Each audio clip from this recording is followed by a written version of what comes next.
Stick to what I'm good at. All right, homeless people in D.C. have two choices as Trump administration cracks down. I'm all out of news. You see, I told you need a mic in there if you're going to be doing that, man. He always likes to shout stuff. So obviously, what's going on in D.C. is like the biggest story of the week, I suppose. Probably the year, if you have. I don't know. It's a pretty big one. Are you making a burrito or something? Yeah. Okay. I can smell it. We have a little kitchenette now. All right, so homeless people given two choices as the Trump administration cracks down. The White House says those living in homeless encampments in the nation's capital will have two choices in the coming days: accept treatment at a homeless shelter or go to jail. White House Press Secretary Caroline Leavitt announced the ultimatum during a Tuesday press conference as reporters prodded about President Trump's federal takeover of Washington, D.C.'s law enforcement. She said many of the homeless encampments across the city have already been dismantled and that those that remain she expects to be dealt with this week. Quote, 70 homeless encampments have been removed by U.S. Park Police, Leavitt said, according to the Metropolitan Police Department, will be joining the Park Police in this effort. There are only 2 homeless encampments remaining in D.C. federal parks under the National Park Service's jurisdiction. The removal of those 2 remaining camps is scheduled for this week. Asked about the options available in those homeless encampments, Leavitt was blunt, said homeless shelters for addiction and mental health services or jail if they refuse, but those are the options on the table right now. Trump himself had floated the idea of relocating homeless encampments to locations well outside the city. Leavitt confirmed the administration is exploring the option, but it said it is not yet on the table. A tour by Fox News Digital found that many former hotspots for the homeless have been cleared, with only abandoned clothing and scattered food containers left behind as signs of recent life as of this week. In other parts of the city, including the heart of downtown, the homeless population continued to stake out places to sleep and gather in parks or on busy street corners. At one park, about a dozen people were clustered together with their belongings in a few tents, seemingly unaware of the new crackdown. Dried red substance was splattered across the sidewalk across their makeshift encampment. Are you implying blood, or is it like red paint? Trump has repeatedly characterized Washington, D.C. as one of the most dangerous cities anywhere in the world. That is correct. Any of you people complaining? That is correct. You know, I can stop reading this article. You're starting to get it. That is correct. You know, it is an incredibly dangerous city. All right, and people who are saying that that's not true, you can't lie to me. I've been to D.C.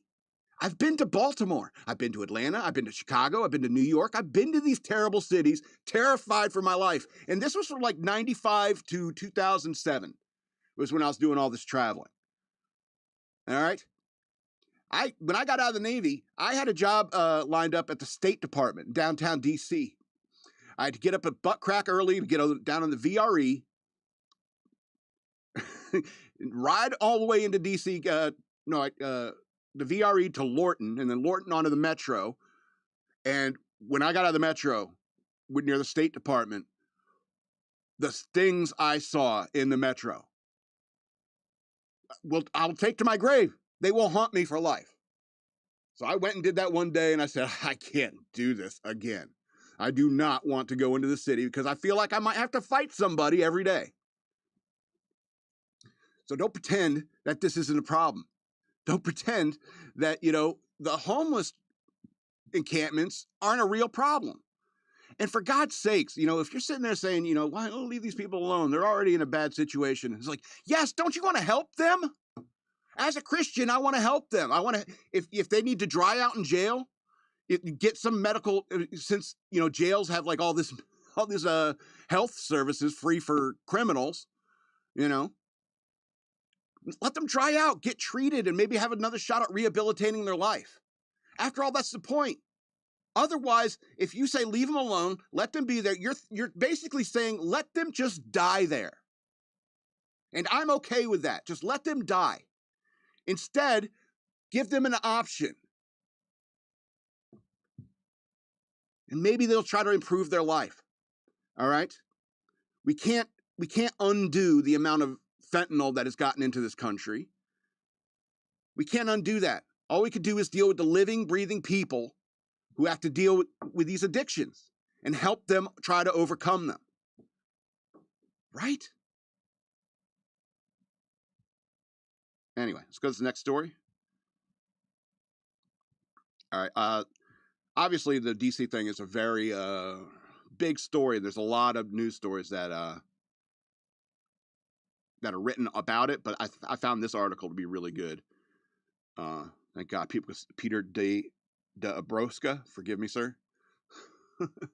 But it's a good article. I'm not going to read it all because it's basically just a list of 7 reasons that led to Trump taking over the law enforcement in D.C. So I'll just go through these incidents.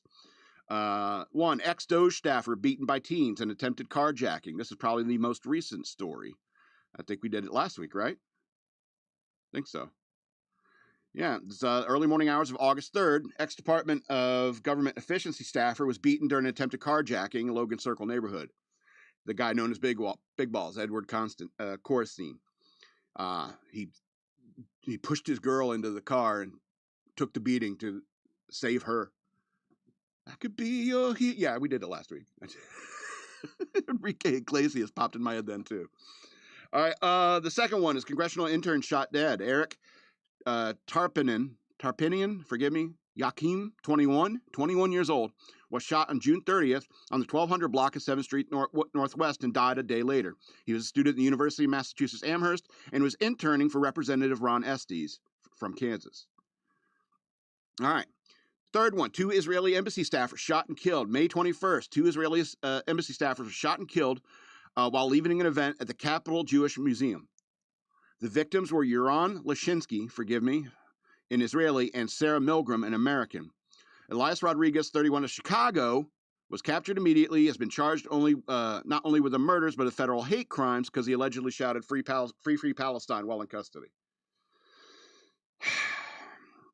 All right, number 4, roving team mob wreaks havoc in Navy Yard neighborhood. Yeah, I know the Navy Yard neighborhood. It's been shit for a while. Anyway, on the night of May 17th, a mob of about 100 teenagers terrorized the Navy Yard neighborhood a block from Nationals Park. It's the second such teen takeover in less than a month. About 8 p.m., police began receiving calls about disorderly conduct, but the situation quickly turned violent. One group of teens beat 2 bystanders, punching them, knocking them to the ground, and stomping on them, according to WUSA 9. All right. 5, senior congressional staffer carjacked, robbed in the Navy Yard. Same neighborhood.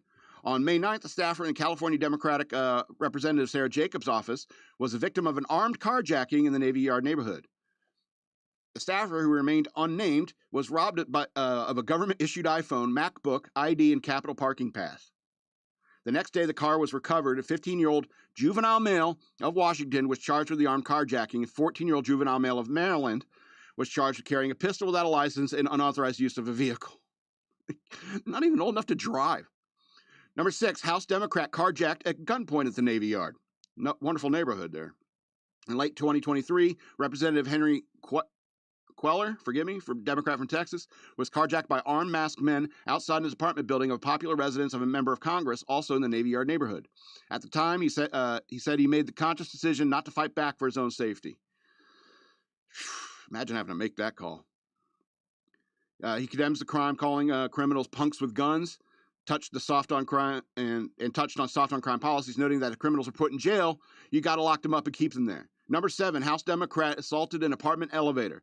February 2023, Representative Angie Craig from Minnesota was attacked in an elevator of her apartment in the nation's capital. Police identified 26-year-old Kendrick Hamlin as the suspect. Craig said Hamlin punched her in the chin and grabbed her by the neck. She fended him off with a cup of hot coffee she was carrying. That's why they all drink coffee. We're at the bottom. We got to the bottom of that one. So these are just 7 incidents that happened in D.C., most of them in Washington Navy Yard, by the Washington Navy Yard, you know? And so, like I said, I've been to D.C. Crime is a real problem there, all right? And so I hope that the nation, follows Trump's lead on terms of law enforcement. I know there's tons of people out there who are crying, oh, racism, racism, racism. Well, it's funny that you say that, because when you think it's a racist thing to want to stop crime, and you think that means black people are going to get arrested, Uh, that's because you probably know that they should be arrested because they're criminals. All right. The issue isn't the color of your skin, it's the content of your character. And criminals don't have much content of their character. You know what I mean? And I don't care what race the criminals are, because you start cracking down on crime, yeah, you're going to catch a few bad white guys too. I don't like them. I don't like criminal white guys either. Dealing their meth and stuff like that. You know, don't pretend like anyone has any like real monopoly on crime. All right, people. I mean, some people may have been trying to take over for a while. The Italians really wanted it, but I don't know. There's some other groups that are coming up these days that are really like taking the cake in terms of that. But what I mean is that, you know, it's, if you're scared of these people being arrested, maybe, I don't know, you quit committing crime. You know, if you think that you're instead of saying like looking at yourself and say your ethnic group is like, why do people think that we're all criminals? Well, because per capita, if you understand what that means, per capita, the odds of you being a criminal are pretty high. You know, so. But the good news is, you can always choose today, every moment of your life, you can always choose to not break the law. You can turn everything around today. Say, you could say, I may have this tattoo on my neck, but I'm going to turn around and be a law-abiding citizen today. And even though I got this tattoo on my neck, cops may stop me. They may ask questions, but I'm never riding dirty anymore. So I have nothing to worry about. Anyway, crying about racism. You know, I have a Batman in me. I have a Boondock Saints in me. I have a bit of a Punisher in me. When it comes to criminals, I kind of want you to be beaten senseless. I kind of want you to be hurt. I kind of want Batman to break your arm or give you a scar or a little reminder of what happened. It's like, where'd you get that scar? It's like, Batman kicked the crap out of me while I was trying to rob this jewelry store. So it was on that day I said, Gotham's a crazy town. I'm moving to Bloodhaven.